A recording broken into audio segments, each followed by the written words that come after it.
And then for the second half, we decided to, we already were involved in this wonderful project, the Uncertain Four Seasons.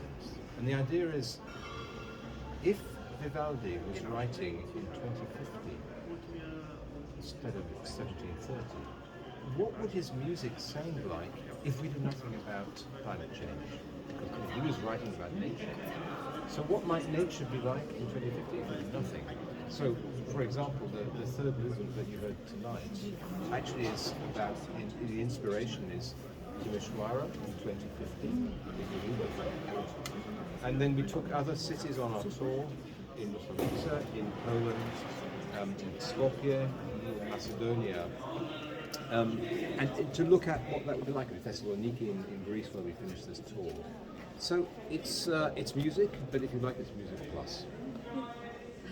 And because we are in Romania, if you must compare Romania with music, how it will sound like?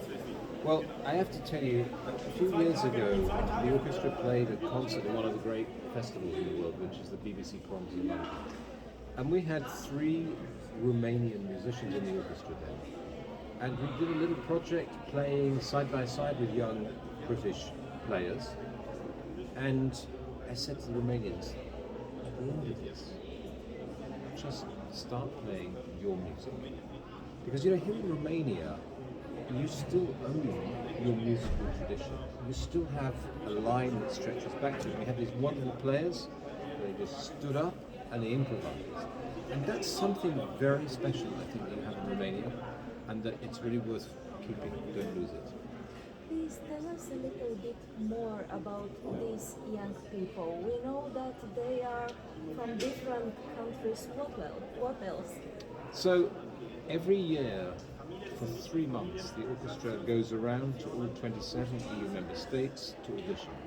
And I would say in a normal year we have more than 2,500 people in the 27 states who audition. And out of that we choose an orchestra. We have one rule, which is we have to have at least one person from every country in the EU.